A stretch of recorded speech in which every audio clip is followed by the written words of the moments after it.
நண்பர்களே, இன்று Berlin NPP மக்கள் தொடர்பாளர் ராஜேந்திரன் என்னோடு இருக்கின்றார். என்பிபியினுடைய செயல்பாடுகள் ஏன் புலம்பெயர் நாடுகளுக்கு தேவை, என்பிபியினுடைய தற்போதைய நிலவரங்கள் தொடர்பாக நாம் அவரோடு பேசுவோம். வணக்கம் ராஜேந்திரன். வணக்கம். வணக்கம்.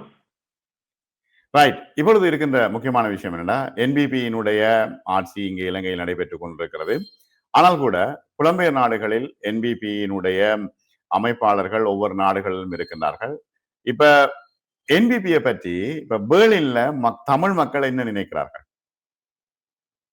இப்போ பேர்லின்ல வணக்கம் எல்லாருக்கும். இந்த சந்தர்ப்பத்தை தந்ததற்கு உங்களுக்கு நன்றியை கூறிக்கொண்டு, நான் கடந்த காலங்கள்ல இருந்து இந்த என்பிபியுடைய செயல்பாட்டை முன்னெடுத்து கொண்டிருக்கின்றேன்.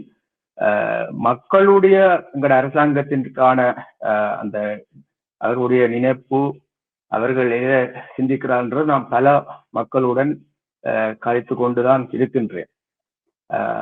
எங்களுடைய கோத்தபயா ஜனாதிபதியாக இருந்த பிறகு மக்கள் உங்கையும் சரி புலம்பெயர் இடத்திலும் சரி ஒரு மாற்றத்தை எதிர்பார்த்து நின்ற மக்கள் அதிலே புலம்பெயர் தேசத்திலே ஜெர்மனியில பேர்லின்லையும் அந்த மாற்றத்தை விரும்பி கொண்டு இந்த என்பிபி அரசுக்கு ஆதரவு கொடுத்தின மறைமுகமாக. ஆனா வெளிக்காட்ட முடியாத நிலப்பாடு அவர்களுக்கு இருக்கிறது. அதன் காரணம் என்னவென்றால், உங்களுக்கு தெரியும், இலங்கையை தாண்டி வாழ்கின்ற மக்கள் எல்லாரும் ஒரு தமிழர்கள் என்ற ஒரு ரீதியிலே இருக்கின்றார்கள். அவர்களுடைய மனதிலே சிங்களவர்கள் தான் ஆட்சியிலே தொடர்ந்து இருக்கின்றார்கள்.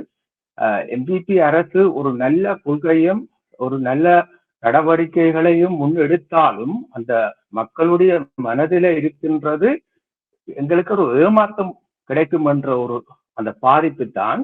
அதை நான் முடிந்த அளவு நானும் கருத்து கொண்டு வருகிறேன். இதை நாங்கள் எப்படி அவர்களுக்கு நம்பிக்கை ஊட்டுவதென்றதற்காக நான் செயல்படுகிறேன். ராஜேந்திரன், இன்னும் ஒரு விஷயம் என்னன்னா, முக்கியமாக இனப்பிரச்சனைக்கான தீர்வு, தமிழ் மக்களுக்கான வாழ்வுரிமை, மற்றது தமிழ் மக்களுக்கான கல்வி உரிமை, தொழில் உரிமை, இந்த எல்லா பிரச்சனைகளும் தொடர்ந்து இருக்கிறது. இப்ப என்பிபி அரசாங்கம் கிட்டத்தட்ட 10 மாதங்கள் ஆகிவிட்டன. ஆனால் எந்த நல்ல சமிக்கைகளையும் காட்டுவதாக இல்லையே. இப்ப ஐக்கிய நாடுகள் சபையில, மனித உரிமைகள் சபையில இலங்கை எப்படி பழைய ஆட்சியாளர்கள் இருந்தார்களோ அதே சிங்கள மனோபாவத்தோடு தொடர்ச்சியாக இருந்து வருகின்றார்களே. இதை எப்படி நாங்கள் சரிப்படுத்துகிற ஒரு விஷயம் இருக்குதானே? அதை பற்றி நான் கூறுவதாக இருந்தால், நான் ஒரு ஆழமான ஒரு பெரிய அரசியலுக்கு பதில் சொல்லக்கூடியதாக இருப்பேன். நான் ஒரு புலம்பெயர் தேசத்துல எங்களுடைய மக்களுடைய அந்த எதிர்பார்ப்பு வழியோடு செல்கிறேன். அது நீங்க சொன்ன கருத்து போலதான் எல்லாருக்கும் இந்த கேள்விகள் இருக்கு, எனக்கும் அந்த கேள்விகள் இருக்கிறது. அந்த கேள்விகளும் அந்த எதிர்பார்ப்புகளும் இந்த அரசுடன் நாங்கள் நடைமுறைக்கு கொண்டு வருவோமான்றதுக்காகத்தான் நானும் செயல்படுகிறேன். அது போன்று ஒரு 75% மக்கள் மறைமுகமாக விரிஞ்சு கொண்டிருக்கிறார்கள். இவர்களுடைய செயல்பாட்டுடன் இனியாவது அந்த நம்பிக்கையை கொண்டு வர வேண்டும் என்று காத்து கொண்டிருக்கிறார்கள். ஆனா நம்பிக்கை இன்னும் ஏற்படல. இப்ப என்ன பொறுத்த அளவுல நான் எல்லா வகையான செய்திகளையும் பார்க்கிறேன், எல்லா வகையான அணுகுமுறைகளையும் பார்க்கிறேன். என்ன ஒரு பௌத்த தேசமாகவே இந்த தேசத்தை கட்டியெழுப்ப வேண்டிய ஒரு நிலைமை என்பிபிக்கும் இருக்கிறது. ஏன்னா என்பிபி ஆரம்பத்துல முழங்கின முழக்கம் இருக்குதானே, நாங்கள் எல்லோரும் ஒற்றுமையா இருப்போம், ஒன்று சேருவோம், தமிழர் முஸ்லிம்கள் எல்லோரும் ஒன்று சேருவோம் என்று. உண்மையில இப்ப ஆரம்ப காலத்துல உள்ள ஆட்சியாளர்களை விட என்பிபி பரவாயில்லை என்றுதான் என்னுடைய கருத்தும் கூட. ஆனாலும் இன்னும் ஒரு ஒரு ஒரு சரியான வழித்தடத்துல இறங்குதில்லை தமிழ் மக்களினுடைய இனப்பிரச்சனை தீர்வு தொடர்பாக. அது தொடர்பாக எனக்கு தெரியும், இப்ப புலம்பெயர் தேசங்கள் எல்லா இடங்களிலும் ஆரம்பத்துல இருந்த ஆதரவு தற்பொழுது கொஞ்சம் கொஞ்சமாக படிப்படியாக குறைந்து வருவதாகவே நான் நினைக்கிறேன். இப்ப நீங்க என்ன சொல்ல வாரீங்க? இல்லை, அப்படி நாங்கள் வெளிப்படையாக சொல்ல முடியாது. இப்ப அரசியல் அறிவு உள்ளவர்கள், மற்றது ஆழமாக அந்த எங்களுடைய நாட்டு பிரச்சனையை சந்தித்தவர்கள், இப்ப அவர்களுடன் நான் இதுக்குள்ளே இணைந்த பிறகு இந்த 80 வயசு முதியோர்கள் கூடி என்னுடன் கழித்திருக்கிறார்கள்.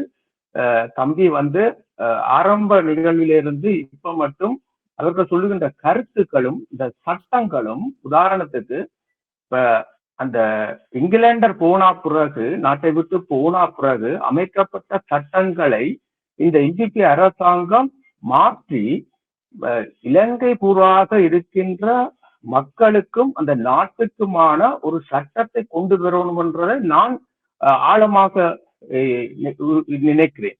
என்னுடைய அந்த போக்கும், என்னுடைய அந்த சிந்தனையும், என்னுடைய செயல்பாட்டும் கூட இந்த அரசாங்கம் வந்து நீங்க சொன்னது போல செய்யவில்லையே என்ற கூறுகின்ற விடயங்கள் இப்ப இருக்கின்ற சட்டத்தின் ஊடாக செய்ய முடியாதுன்றது எனக்கு தெரியும். அதுபோல பல பேருக்கு தெரியும். புலம்பெயர் தேசத்தில் இருக்கின்றவர்களுக்கும் நிறைய பேருக்கு தெரியும். அதை மாற்றுவதற்காகத்தான் நான் இந்த வாக்கெடுப்பு, அதாவது பாராளுமன்ற வாக்கெடுப்புக்கு அதிகமான ஆசனங்கள் பெற்று எம்பிபி அரசு பலமாக இருந்து புதிய சட்டங்களை, யாப்புகளை எழுதி எல்லாருக்குமான அந்த சமநிலை கொண்டு வர வேண்டும் என்றதில் இருக்கின்றேன். அது நிச்சயமாக உங்களுக்கு தெரியும், ஜனாதிபதி அதை கூறிக்கொண்டிருக்கிறார்கள், அதை சார்ந்தவர்கள் கூறிக்கொண்டிருக்கிறார்கள். நாங்கள் புதிய சட்டங்கள் எழுத வேண்டும், இது 200 ஆண்டுகள் பழமையான சட்டங்களும் இருக்குது என்றும். அந்த சட்டங்கள் ஊடாக இப்ப நீங்க சொன்ன பல பிரச்சனைகளை தீர்க்க முடியாது. அப்ப நாங்கள் இருக்கின்றோம். எனக்கு விளங்குது, நீங்க என்ன சொல்ல வாரீங்கன்னு எனக்கு விளங்குது. இதுல ஒரு முக்கியமான விஷயம் என்னன்னா, வெளிநாடுகள்ல இருந்து வார தமிழர்கள் இங்கே கைது செய்யப்படுகின்றார்கள், ஏர்போர்ட்ல வைத்து கைது செய்யப்படுகின்றார்கள். அது மட்டுமல்ல, இங்க வந்து தமிழர்களை ஆரம்பத்துல ஜனாதிபதி தேர்தலின் பொழுதும் சரி, பாராளுமன்ற தேர்தலின் பொழுதும் சரி, இங்க வாங்கோ, முதலீடு செய்யுங்க என்று சொன்னவர்கள் தற்பொழுது அதை பற்றி எதுவுமே பேசுகின்றார்கள் இல்லை. அது ஒரு விஷயம். இரண்டாவது, ஏர்போர்ட்ல வந்து கைது செய்யப்படுகின்றார்கள், புலம்பெயர் தமிழர்கள் இங்க வர அச்சப்படுகின்றார்கள். அப்ப இந்த சூழ்நிலையில பழைய அரசாங்கத்துக்கும் இந்த அரசாங்கத்துக்கும் மாற்றம் இல்லை என்றுதானே புலம்பெயர் தமிழர்கள் தொடர்ச்சியாக சொல்லிக் கொண்டிருக்கிறார்கள். இல்ல, அது ஒரு சில பழைய குற்றங்கள் செய்யப்பட்ட வழக்குகள் இருக்கின்றவர்களை அது அடையாளம் கண்டு அதை முன்னெடுக்கும் போது அது இந்த கருத்து எல்லாமே மக்கள் பொதுவாக பார்க்கிறார்கள். இந்த அரசாங்கத்தின் ஊடாகவும் எடுக்கப்பட்டிருக்கின்றது. அது தவறு. மற்றது புதிய இந்த அரசாங்கத்திற்கு பிறகு இப்படியான இவர்களால் ஒரு சட்டங்களையோ இல்லாட்டி அதற்கான ஒரு பேச்சுக்களை கொடுத்து கைது செய்யப்பட்டதோ இல்லாட்டி மக்களை துன்புறுத்தினதோ இல்லை. அது எனக்கு தெரிந்த விடயம். இன்னொன்று, இந்த புலம்பிரதேசத்திலிருந்து முதலீடுகளை செய்ய வாருங்கள் என்று அழைப்பதற்கு நீங்க சொன்ன மாதிரி அந்த பயமா இருக்கிறது. நானும் 2013 போய் முதலீடு செய்து ஒரு ப்ரொஜெக்ட் வந்து யப்னாவில செய்த ஆள்தான். நாங்கள் அங்கே வந்து இந்த ஒரு எதிர்பார்ப்பும் இல்லாம நாடு அமைதியாகி விட்டது, சண்டை முடிந்து விட்டது. நாங்கள் அந்த நாட்டுடைய நிர்வாகங்கள் சீரில்லாம இருக்கிறதோ, அரசியல் பிரச்சனை இருக்கின்றதோ எதுவும் பொறுப்பெடுக்காமல் நாங்கள் எல்லாருமே இலங்கையர்கள், தமிழர்கள், இல்லை சிங்களவர்கள் எல்லாருமே நாங்கள் இந்த நாட்டுக்கு போய் முதலீடு செய்ய வேணும். அதை செய்து கொண்டிருக்கிறார்கள். ஆனால் ஒரு சிலர் நீங்கள் இந்த அரசியலை இல்லாத சட்டங்களை ஒழுங்குகளை சீர செய்யுங்க, நாங்க முதலீடு செய்வோம் என்று சொல்லிக் கொண்டிருக்கிறார்கள். ஆனா சொல்லாதவர்கள் நிறைய பேர் செய்து கொண்டிருக்கின்றார்கள். அப்ப சொல்லுறவர்களுக்கான நாங்கள் ஒரு காலதாமதத்தை கொடுக்கின்றோம். நிறைய மாற்றங்கள் வரும், நிறைய சட்டங்கள் சீர்திருத்தப்படும், எல்லாருமே எல்லாம் செய்யக்கூடிய நிலை உருவாகும். அதுக்கு காலம் எடுக்கும். அதை உணர்ந்தால் தாமதமாக பொறுமையாக ஒரு அவதூறு இல்லாத, மற்றவர்களை குழப்பாத ஒரு பேச்சுக்களை ஊடகங்களுக்கு சொல்லலாம். என்று சொன்னால் எதுவுமே பாதிக்காதவர்கள், இப்ப அரசாங்கத்தால பாதிக்காதவர்கள் போய் காணியில வாங்கலாம், வீட்டை கட்டலாம், கடையை போடலாம், எல்லாம் செய்யறாங்க. ஆனா ஒரு பிழையான ஒரு விஷயத்த சொல்லும் போது அது தடுக்கப்படும். அங்க இப்ப நீங்க பாக்குறீங்க, இலங்கையிலே எங்கட வடமாகாணத்துல சரி நிறைய பேர் வெளியேறி கொண்டிருக்கிறார்கள். வாழ்வாதார கடும் ஒரு இறுக்கம் நிலப்பாட்டிலே வெளிநாடுக்கு செல்லுகிறார்கள். இதே நேரத்தில் அங்க வாழ்வாதாரம் ஒரு தொழில் செய்யக்கூடிய நிலைமைகளும் இருக்கின்றன. அப்ப நாங்க ரெண்டு வகையிலையும் பார்க்க வேண்டும். அப்ப எனவே உங்களுக்கு ரெண்டு விஷயமும் தெரியும். இப்ப இலங்கையை பற்றியும் தெரியும், புலம்பெயர் நாடுகள்ல உள்ள நிலவரமும் தெரியும். நீங்க ஒரு தமிழராக இருக்கிறீங்க. ஆகவே அந்த அந்த உணர்வுகளும் உங்களுக்கு இருக்கிறது. இந்த சூழ்நிலையில வந்து மிக முக்கியமான ஒரு விஷயம் இந்த சிறை கைதிகளுடைய விடுதலை, மற்றது புலம்பெயர் மக்கள் இலகுவாக வந்து இங்க முதலீடு செய்யக்கூடிய வாய்ப்பு. அடுத்தது வந்து இந்த அமைப்புகளை தடை செய்ததன் மூலம் மீண்டும் மீண்டும் அவர்களை விடுதலை புலிகள் என்று முத்திரை குத்தி அவர்களை வந்து திரும்ப திரும்ப புலம்பெயர் அமைப்புகள் தான் இலங்கையினுடைய அபிவிருத்திக்கு தடையாக இருக்கின்றன என்று சொல்லி இவ்வாறான முயற்சிகளை தொடர்ந்தும் சிங்கள இனவாதிகள் செய்து கொண்டிருக்கின்றார்கள். அதற்கு எதிர்வினை ஆற்ற வேண்டிய அனுரகுமார திசாநாயக்க அரசாங்கம் வாய் மூடி மௌனமாக இருக்கிறது. ஏனெனில் அந்த சிங்கள இனவாதிகளுடைய அந்த எதிர்வினை இவர்களுக்கு சாதகமாக இருக்கிறது. அப்படித்தான் எண்ண தோன்றி இருக்கிறது இல்லையா? இது நீங்கள் உண்மையில கூறுகின்ற இந்த கருத்துக்கு நான் பதில் வந்து சரியாக கூற வேண்டும். எனவே நான் இதை தவிர்த்துக் கொள்றேன் என்று சொல்லுகிறது தான் நல்லதா இருக்கிறது. நான் தொடர்ந்து சொல்றது, நாங்கள் இந்த அரசாங்கத்தின் ஊடாக ஒரு பாரதூரமான ஒரு பிரிவினை இல்லாத அந்த வார்த்தைகளையும் சிந்தனைகளையும் நாங்கள் தவிர்த்து கொண்டு நாங்கள் இந்த ஜனாதிபதிக்கு பிறகு இந்த ஆட்சிக்கு பிறகு என்கிற மனநிலையிலிருந்து ஒரு ஒரு புதுசான ஒரு சிந்தனையை கொண்டு வந்த வார்த்தைகளை பாவிக்கணும் என்றதை நான் பார்க்கிறேன். ஏதோ எல்லாம் நடக்கலாம். இப்போ அதை வந்து இதுக்கு முன்ன நடந்த மாதிரி பார்க்காமல் நாங்கள் வேற விதமாக இந்த கருத்தை கொண்டு போகலாம் என்று நான் நினைக்கிறேன். இப்ப அவருக்கு எக்ஸிகியூட்டிவ் பவர் இருக்குது. 2/3 வந்து பாராளுமன்றத்துல இருக்குது. இவ்வளவுத்தையும் வச்சுக்கொண்டு ஏன் உடனடியாக முடிவெடுக்க இயலாது? என்ன பிரச்சனை? இப்ப நீங்களும் சொல்ல பயப்படுறீங்க, என்பிபியும் சொல்ல பயப்படுது, ஜேவிபியும் சொல்ல பயப்படுது. அப்ப நாங்க என்னத்தை விளங்கி கொள்றது? இல்ல, நாங்கள் பயப்படவில்லை. அதாவது வந்து நான் ஒரு மக்கள் தொடர்பாளராக இங்கே இருக்கும் செயல்படுகின்றதற்கு காரணத்தும் அதை நான் எடுக்கப்பட்ட வழியினூடாகத்தான் நான் உங்கள் கேள்விகளுக்கு பதில் சொல்ல வேண்டும். அதைத்தான் நான் யோசிக்கின்றேன். நான் பிழையாக சொல்லக்கூடாதுன்றதற்காக. ஆனா என்னது இந்த உள்மனதால வருகின்ற விஷயத்தை மட்டும் நான் சொல்றேன். இந்த அரசாங்கத்துடைய இந்த கொள்கை முதலாவது கன்னி அமர்விலே ஜனாதிபதி பேசிய அந்த வார்த்தை உண்டை நான் சொல்லுகிறேன். ஒரு பெண்களுக்கு ஒரு மனசுல கூடம் கூடி அவர்கள் இல்லாத ஒரு அந்த வார்த்தை, அந்த வார்த்தை என்பது உண்மையிலே எனக்கு அது எப்படி சொல்றது, அவர் அவ்வளவு பக்குவத்தோடு இந்த மக்களை நேசிக்கிறார். அவருடைய வார்த்தைகள் செயல்படுவது நேரடியாக இந்த ஜெர்மனியிலே வந்து நான் அவரை நாடி தொட்டு அவரை நான் அன்பாக அழைத்தேன். அவர் ஒரு இயல்பான ஒரு மனிதர். ஆனா அவர் வந்து இன வேறுபாடு இன்றி அவர் இந்த நாட்டுக்கு மக்களுக்கு செய்ய இருக்கிறார் என்பது உண்மை. ஆனால் சரி, இல்ல எனக்கும் விளங்குது. ஏன்னா லண்டன்லயும் வந்திருக்கிறார், கனடாவுக்கும் போயிருக்கிறார். இங்க அது மட்டும் இல்ல, இப்ப அவர் ஒரு மாஸ்டர், அவர் ஒரு டீச்சர், அவருக்கு அழகாக பேச தெரியும்.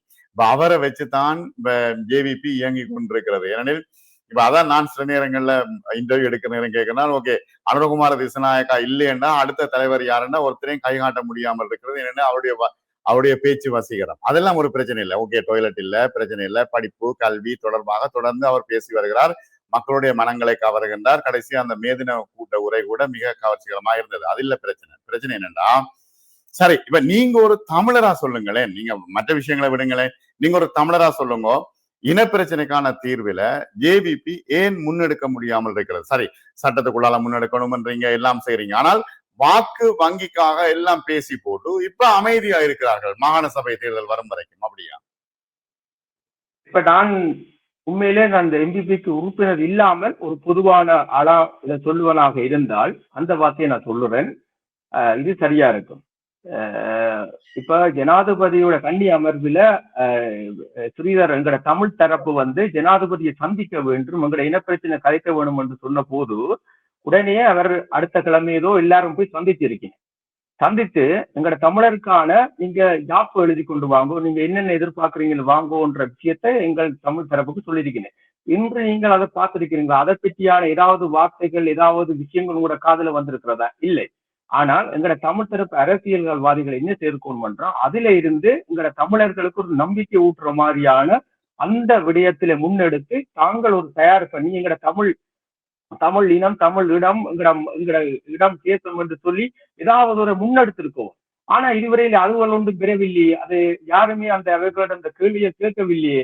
அப்ப இதுல இருந்து எனக்கு என்ன தெரியுது என்றால், இவர்களுக்கு அவைகளுடைய செயல்பாடுகள், அக்கறைகள் இல்லை, காணாது. இது இப்போது பார்க்க எல்லாம் பிரிஞ்சு போயிருக்கு ஒரு தலைப்பில்லாவது இருக்குது. எனக்கு நம்பிக்கை இல்லை. நான் ஒரு நீங்க சொன்ன மாதிரி நான் தமிழன் ஒரு பொது மனிதன் என்றபடியா எனக்கு நம்பிக்கை இல்லை. எங்கள் தமிழ் தரப்பிலே எனக்கு நம்பிக்கை இல்லை. அப்ப எனக்குள்ள நம்பிக்கை என்னன்னு சொன்னா நான் இந்த இந்த எம்பிபி அரசாங்கத்தை நான் உண்மையிலே விரும்புகிறேன், ஆதரிக்கிறேன். ஜனாதிபதி செயல்பாடு எல்லாம் விரும்புகிறேன். இதன் ஊடாக நாங்கள் ஒரு மனிதர் என்ற ரீதியில, இளைஞர் என்ற ரீதியில வாழ்வதற்கு இதுதான் ஒரு வழி, இதுதான் ஒரு சந்தர்ப்பம், இதுக்கு நாம் பலப்படுத்துவோம் என்றுதான் எனக்கு படுகிறது.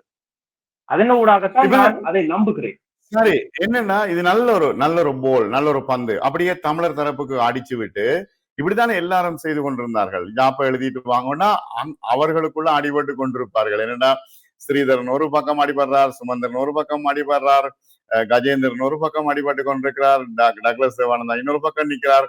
ஆகவே இதை சரிப்படுத்த முடியாது என்கின்ற நல்ல ஒரு வலைக்குள்ள பந்தை தள்ளி விட்டுட்டு அப்ப அனுரகுமார திசுநாயக்கா விலகி நிக்க போகிறாரா என்ற கேள்வி இருக்கு இல்லையா?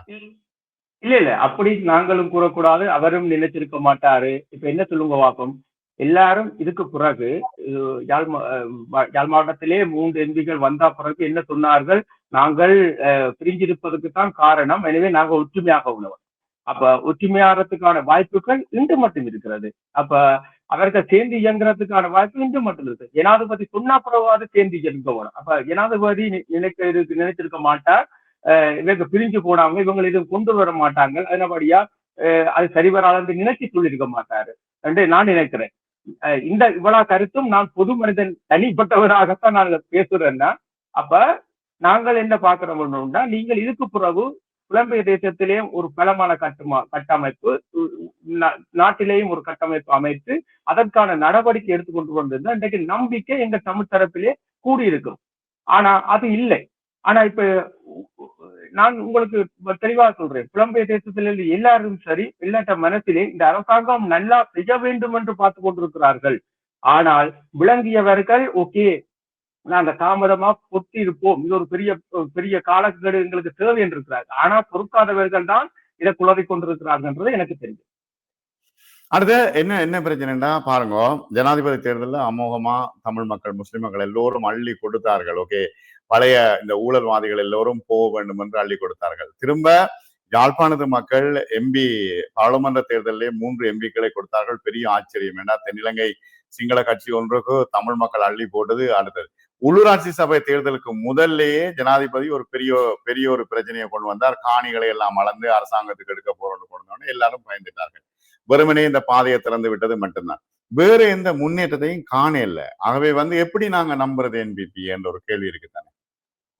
உண்மையிலே நான் இப்ப அரசியல் எனக்கு பின்புலமும் இல்லை, எனக்கு யாருடைய இதுவும் இல்லை. நான் 75 பிறந்தேன், 91 நாட்டை விட்டு வந்தேன். எனக்கு இவ்வளவு விடயம் தோண்டுமாக இருந்தால் உண்மையிலே எங்களோட நாட்டுடைய எவ்வளவு பேர் இருக்கிறார்கள் அவர்களுக்கு தெரியாதென்று ஒன்றில்லை. ஆனால் எங்களுடைய நாட்டிலே எல்லாரும் எதிர்பார்க்கிற மாதிரியான விடயத்தை உடனடியாக செய்ய முடியாது. அது ஆழமாக இந்த அரசாங்கம் எதை நோக்கி செல்லுகிறது, எதற்காக தாமதிக்குது, என்ன நடக்குது என்ற. ஆனால் இலங்கை என்ற ரீதியிலே முன்னேற்றங்கள் அதிகமாக இருக்கு. அது நான் 100 வீதம் சொல்வேன். என்று கேட்டா இந்த வெளி உலகு கூட இந்த இலங்கை இந்த அரசாங்கம் பொறுப்பெடுத்த பின்னாலே பல வேலை திட்டங்கள், பல முன்னேற்றங்கள், நிர்வாகங்கள் போன்ற நிறைய விஷயங்கள் இலங்கை மட்டத்திலே தான் செய்யப்பட்டு கொண்டிருக்கிறது. தமிழர் தரப்பிலையும் எங்களுடைய பிரச்சனைகளையும் தான் நாங்கள் கதைக்கிறோம். ஆனால் அதை தாண்டிய பல பிரச்சனைகளை இயல்பாக மனிதர் வாழக்கூடிய வேலைகள் அதற்கு சுமையாக இருக்கிறது. நான் இங்கே 3 அமைச்சர், அதாவது அருண் கேமச்சந்திரனை சந்தித்த போது கண்ணீர் விட்டு அழுது அவருக்கு நான் கதை சொன்னேன். அப்ப அவருடைய வார்த்தைகளாலேயும் மற்ற இமோஷனாலேயும் வந்த கதைகள் நிறைய கஷ்டப்பட்டு இந்த நிர்வாகத்தை நடத்தி கொண்டிருக்கிறார்கள். அப்ப எனவே முக்கியமான பிரச்சனைகள் அவர்கள் பார்க்கறதுக்கு அவர்களுடைய கால நேரங்கள் போய்கொண்டிருக்கிறது. இது நாங்கள் உணர வேணும். இப்ப நாங்கள் ஒரு வீடு கட்டைக்குள்ள எப்படி கஷ்டப்படுவோம், அது போன்ற அந்த நாட்டுடைய வங்குரோட்டில் இருந்த நாட்டை அவர்கள் எடுத்து செய்யும் போது அவர்கள் எவ்வளவோ பாடுபடுறார் என்றது உண்மையிலே நாங்க புரிய வேணும். ஆனா இப்ப எனக்கு என்ன கேள்வி என்ன, சரி நீங்க சொல்ற சரி, அவர்கள் கஷ்டப்படுகின்றார்கள், ஓகே டாலர் இல்ல பிரச்சனை இல்லைன்னு சொல்லி கொண்டிருக்கின்றார்கள், அது ஒரு பெரிய IMF பிரச்சனை இருக்குது.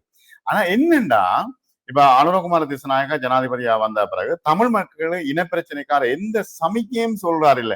எல்லாம் ஒற்றுமையா இருப்போம், எல்லாம் ஒற்றுமையா இருப்போம் என்று சொல்லிக் கொண்டிருக்கிறாரே தவிர இனப்பிரச்சனைக்கான தீர்வு என்ன, அனுரகுமார திசநாயக்கா என்ன நினைக்கிறார், ஒரு ஒரு ஒரு ஒரு எக்ஸிகியூட்டிவ் பிரசிடென்டா என்ன நினைக்கிறார் என்று விளங்குது இல்லையே. இப்படியே 10ஓடு 11 போய் கொண்டு வந்தா இப்ப ஒரு வருஷம் வரப்போகுது.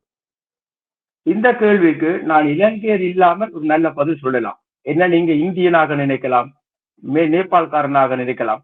இந்த பதில் அது அப்படி என்றுதான் நான் இதை சொல்றேன். உண்மையிலே நான் ஒரு நேபாள்காரன் என்று சொல்லுவோமே. இந்த இலங்கையில 2 மொழியால் பிரிக்கப்பட்ட இனத்தை ஆராய்ந்து பார்த்தா நாங்க நீண்ட காலமாக எங்களுடைய அரசியல் அறிவுகள் செயல்பாடுகள் எல்லாமே அந்த அளவுக்கான ஒரு நிர்வாகம் நடத்துற மாதிரி இல்லை. அப்ப இதை நாங்கள் வளர்த்திருந்து ஒரு பலமாக ஒரு சிங்கப்பூரிலே பல இனத்தவர்கள் ஒவ்வொரு துறையிலே ஒவ்வொரு செயல்பாட்டிலே இருக்கிறார்கள். அவர்கள் மாதிரி நாங்கள் வளர்ந்திருக்கோம். அந்த அளவுக்கான நிர்வாகம் நடத்தக்கூடிய ஒரு பிரதேச சபையை நடத்தக்கூடிய அளவுக்கான அடிபாடுகள், அங்கே ஒரு அவதூறுகள் கதைக்கின்ற வார்த்தைகள் எல்லாமே ஊடகத்திலே வருகிறது. ஒரு நாகரிகமற்ற பேச்சுக்கள், மரியாதை இல்லாத வார்த்தைகள் எல்லாம் வருகிறது. இதுவரை எல்லாத்தையும் தான் ஒருத்தர் ஒன்றை செய்யக்கூடிய தகுதி அவர்களிடமிருந்து நாங்கள் பெற்றுக்கொள்ளலாம். நன்றுதானே? இப்ப புலம்பெயர் தேசத்துல பாருங்கோ, அரசு துறையில் பெரிய பெரிய துறைகள்ல படிச்சு முன்னேறியவர்கள் ஒரு கதைக்கு வைப்போம். இவர்கள் போய் இலங்கையிலே ஒரு பெரிய பொறுப்பிலே இருந்து செய்யக்கூடிய தகுதி இருந்தாலும் அதை செய்ய எங்கட தரப்புகள், அங்க இருக்கிற தரப்புகளே விட மாட்டாங்க. விளங்குதானே? அப்ப ஒரு தமிழ் தரப்பில வளர்ச்சிகளை இவர்கள் கைவிட்டு போட்டார்கள். அப்ப என்ன பொறுத்தவரையில ஒரு பெரிய அளவிலான அரசியல் அறிவு, நிர்வாக அறிவு, மற்றது செயல்பாடுகள், அரசு துறையின் செயல்பாடுகள், ஒழுங்கு, கட்டமைப்பு இதெல்லாம் காணாத இருக்கிறது. அதன் ஊடாக ஒரு எனக்கு ராஜேந்திரன், எனக்கு நீங்க சொல்ற விஷயம் எல்லாம் விளங்குது. நீங்க நல்லா புரிஞ்சு வச்சுக்கிறீங்க. அது எனக்கு புரியுது. இந்த இடத்துல முக்கியமான விஷயம் என்னன்னா, நீங்க என்ன செய்யறீங்க? இப்ப என்பிபி பெர்லின்ல வந்து மக்கள் தொடர்பாளரா நீங்க என்ன செய்ய போறீங்க, என்ன செய்யறீங்கன்ற விஷயத்த சொல்லுங்க. ஓகே, நான் 2009க்கு பிறகு என்னுடைய முழு நோக்கமுமாக இருந்தது, ஓகே நாங்க புலம்பெயர் தேசத்திலே எது உண்டோ நாங்கள் எல்லாருமே உண்டாக வாழ்ந்த நாங்கள் அதுக்குள்ளேயே இருந்து ஆராய்ந்து பார்க்கும் போது இனி ஒரு கேள்விக்குறியாக இருக்கக்கூடாது. நாங்கள் ஏதாவது ஒரு மாற்றத்துக்கான நாங்கள் எங்கட நாட்டுக்காக, அதான் நான் நாடு என்ற ரீதியிலே தான் போறேன். எனக்கு கேட்டா நாங்கள் இந்த நாட்டுல எல்லா நாட்டு மக்களோடையும் வாழ்ந்து கொண்டிருக்கிறோம். நான் இந்த நாட்டுக்கு வந்த பிறகு இவ்வளவோ நாட்டிலே எவ்வளவோ நிர்வாகங்கள் சரியா இருக்கும் போது ஏன் எங்கட நாட்டில் ஒற்றுமையா இருக்கக்கூடாதுன்னு அது எல்லாருக்கும் புலம்பெயர் தேசத்துல இருந்தோ எல்லாருக்கும் அந்த உணர்வு வந்தது. அப்ப அந்த உணர்வு வளர வளர நாங்கள் சேர்ந்திருப்போம், ஒற்றுமையா இருப்போம் என்றுதான் வந்து கொண்டிருந்தது. அப்ப அதுக்கு பிறகு ஏதாவது ஒரு மாற்றம் பெறாதான காத்து கொண்டிருந்தால்தான் நான். அப்ப அந்த காத்து கொண்டிருந்ததுல இந்த எம்பிபி அரசாங்கம் உள்வாரத உண்மையில நான் ஏற்றுக்கொண்டேன். அதன் ஊடாக எனக்கு தெரிஞ்ச சிநேகர்கள், நண்பர்கள் எல்லாமே இதுக்கு ஆதரவு கொடுத்து செயல்படும் போது நானும் அதுக்குள்ளே வர வேண்டியதாக உள்ளேன். உண்மையிலே இன்னொரு கேள்வி வருது. நீங்க இந்த என்பிபி மக்கள் தொடர்பாளர் ஆகிறதுக்கு முதல்ல எந்த அமைப்போட இருந்து செயல்பட்டீங்க? நாடு செயல் என்னுடைய தமிழ் என்ற வீதியிலேயே நான் வாழ்த்தலாடியோ நான் ஒரு அமைப்பு இல்லை. என்னன்னு கேட்டா எனக்கு ஏன் அப்படி நான் சொல்ல வரேன்டா, நான் சிறிய வயசுல இப்போ ஒருத்தர் புறப்பின தானே, ஒரு புறப்பைக்குல அவற்ற குணம் அப்படி இருக்கும். நான் இந்த யுத்தத்தை விரும்பாத மனிதன், நான் போராட்டம் யுத்தத்தை விரும்பாத மனிதன். நான் அந்த ஆரம்பத்திலேங்கிற தமிழ் தரப்பு அடிபடும் போது நாங்கள் 10 வயசு 11 வயசுல எனக்கு அறிவு வரையிலேயே நான் யோசித்தனா எங்கட நாட்டுல சண்டை ஒன்று இருக்குதுண்டு. அப்ப சண்டை ஒன்று பார்த்தா சிங்களம் தமிழ் சண்டை. சரி, ஓகே, வளர்ந்து வேற ஓகே, நாங்கள் ஆயுதம் தூக்கிய சண்டை பிடிக்கும் போது அந்த ஆயுதம் தூக்கி வெல்லுவோம் வரும்போது எங்களுக்குள்ளேயே சண்டை வந்து பிளவுபட்டு போகுது. அப்ப எனக்கு அதுல நம்பிக்கை விட்டு போச்சு. அப்ப சரி, இப்ப நிகழ்ச்சியை நிறைவு செய்யற நேரம் வந்துடுது. நீங்க சொல்லுங்க, இப்ப அங்க அமைச்சர் எம்பிமார்கள் வந்திருக்கின்றார்கள், அந்த நிகழ்ச்சிகளை பற்றி சொல்லுங்க. எங்கெங்கெல்லாம் நடக்குது, என்ன செய்ய போறீங்க? இப்ப ஜனாதிபதி வந்து போன விஷயங்கள் எல்லாம் பதிவிலே இருக்கிறது. நான் முடிஞ்ச அளவு நேரடியாக இந்த மக்கள், அதாவது நான் முன்னெடுக்கின்ற மக்கள், புலம்பெயர் தேசத்தில் இருக்கின்ற மக்களுக்கு தேவையான அந்த ஆவணங்கள், பாஸ்போர்ட் விஷயங்கள், டாக்குமெண்ட்ஸ், பிறக்கின்ற பிள்ளைகின்ற சர்டிபிகேட் போன்ற ஒரு ஒரு பாரதூரமான பிரச்சனை ஓடிக்கொண்டிருக்கிறது. இப்ப கடந்த 4 வருஷமாக இதற்கான ஒரு ஒரு விடுதலையாக நான் இந்த அரசாங்கத்தில் எதிர்பார்த்து கொண்டுதான் நான் செயல்படுகிறேன். அத்தோடு சேர்ந்து இங்கிருந்து நாட்டுக்கு போற மக்களுக்கான ஒரு நிம்மதியையும் அவங்களுடைய தேவைகளை செய்வதற்காகவும் எம்பிபி அரசு அரசு அமைச்சர்களோ யாராவது வந்தால் மக்கள் தொடர்புகளை நாங்கள் ஏற்படுத்தி கொண்டு மக்கள் தங்கள் நேரடியாக தங்களுடைய பிரச்சனைகளை தேவைகளை கதைக்கிற ஒரு விடயத்தை நான் உருவாக்க ஆசைப்படுகிறேன். என்று கடந்த அரசாங்கத்துல இப்படியான விஷயங்களை நாங்கள் உருவாக்கி இருந்தால் இப்ப ஓகே நாங்க சண்டைகள் பிரச்சனைகள் இருந்தாலும் ஆனா அரசாங்கம் ஒன்று இருக்குத்தானே, அது அரசியல்வாதி யார் வந்தாலும் எங்களுக்கு அரசாங்கம் ஒன்று இருக்குத்தானே, அரசாங்கத்துக்கு ஊடாக நாங்கள் பெற வேண்டிய ஆவணங்கள் ஒன்று இருக்குது. இது முக்கியம் தேவை. நாங்கள் எந்த நேஷனாலிட்டியாக இருந்தாலும் உங்களுக்கு தொடர்பு கொண்டு கொள் அந்த அதை மையம் வச்சுத்தான் நான் இங்க இயங்குறேன். அந்த தொடர்புகளை நான் அரசாங்கத்துக்கு ஊடாக ஏற்படுத்தி கொண்டு அவங்களுக்கு தேவையானதை பெற்றுக் கொடுக்க வேண்டும் என்றுதான் நான் இயங்குறேன். இதற்காக என்னையும் ஒரு எம்பிபி இனவாதம் வந்து பேசுகிறார்கள். ஆனா அவர்கள் இன்னும் அவர்களுக்கு விளங்கவில்லை. நான் உண்மையிலே மக்களுக்கு நன்மை செய்வதற்காக தான் இதுல செயல்படுகிறேன். இந்த இனவாதம் இல்லை இல்ல. சரி, இப்ப இன்னொரு விஷயம் என்னன்னா, ஒரு முக்கியமான கேள்வி. இங்க யாராவது வந்து ஏர்போர்ட்ல தடுத்து நிறுத்தப்பட்டால், யாராவது கைது செய்யப்பட்டால் உங்களோட தொடர்பு கொண்டா நீங்க என்பிபி அரசாங்கத்தோட தொடர்பு கொள்வீங்களா? நான் அந்த அளவுக்கு இது என்னுடைய செயல்பாடும் இல்லை. அந்த அளவுக்கு நான் இந்த வேலை திட்டத்தை முடுக்கவில்லை. நான் உங்களுக்கு முதல் கூறிய விஷயத்தில் மட்டுமே தான் நான் இருக்கிறேன். நீங்க கேட்ட கேள்விக்கு நானும் சில பதிலை வேற நாட்டவர்கள் என்றே சொல்லியிருக்கின்றேன். அப்ப நீங்க தெரிய வேண்டும். இதுக்குள்ளே நீங்கள் அதிகமான விஷயத்தை நான் கதைக்க விரும்பவில்லை. மிக நன்றி ராஜேந்திரன். உங்களுடைய செயல்பாடுகள் நன்றாக அமையட்டும். மீண்டும் மற்றும் ஒரு நேர்காணலில் சந்திப்போம். வேளையில் நீங்கள் தொடர்ச்சியாக வேலை செய்து கொண்டிருக்கின்றீர்கள். உங்களுடைய வேலைகளை இனி நான் தொடர்ச்சியாக பார்ப்பேன் எவ்வாறு நடைபெறுகிறது என்று. மிக நன்றி உங்களுக்கு இந்த நேர்காணலில் கலந்து கொண்டமைக்கு. மீண்டும் சந்திப்போம். ரொம்ப நன்றி. உங்களுடைய பேசியது எனக்கு ஒரு புதிய அனுபவமாக இருக்கிறது. மீண்டும் சந்திப்போம்.